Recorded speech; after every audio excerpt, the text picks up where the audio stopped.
కార్మికుల ఐక్యత, కార్మికుల ఐక్యత.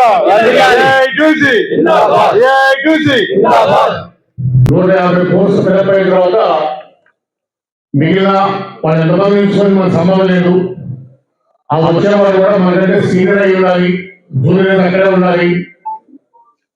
ఈ 2 కవిత గారు కూడా చెప్పాము, ఆ కూడా యాక్సెప్ట్ చేసింది. కానీ మధ్యలో మరి 2 మంత్రాలు తిరిగి రావాలి.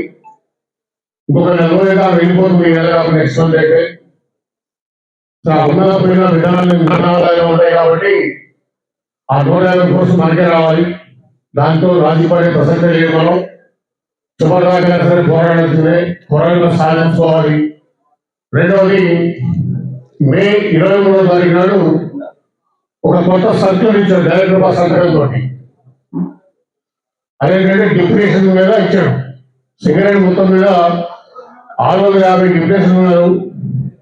ఈ 650 డిప్యుటేషన్ 2 రకాలుగా డివైడ్ చేశారు.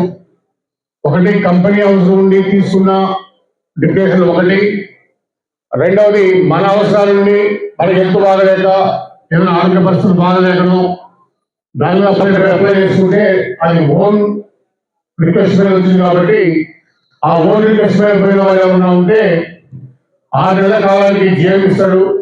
6 నెలల దాకా డైరెక్టర్ ఇవ్వాలి. ఈ సంవత్సర కాలానికి మనకు వచ్చే లాభాల బోనస్ కానీ లాభాల్లో వాటా పర్సంటేజ్ కానీ ఈ 2 పోతాయి. అంటే 4 లక్షలు నష్టపోతున్నాం. దీన్ని వ్యతిరేకించాలి.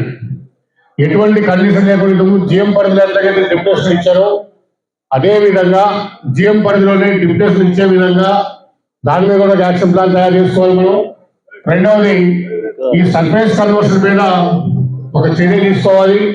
ఈ రెండింటినీ కలిసి రావాలని ఇందులో ఏ పిలిపిస్తే ఆ పిల్లలు మీరు స్పందించాలని కోరుకుంటూ ఈ అవకాశం ఇచ్చిన మీ అందరికీ ధన్యవాదాలు తెలియజేసుకుంటూ సెలవు.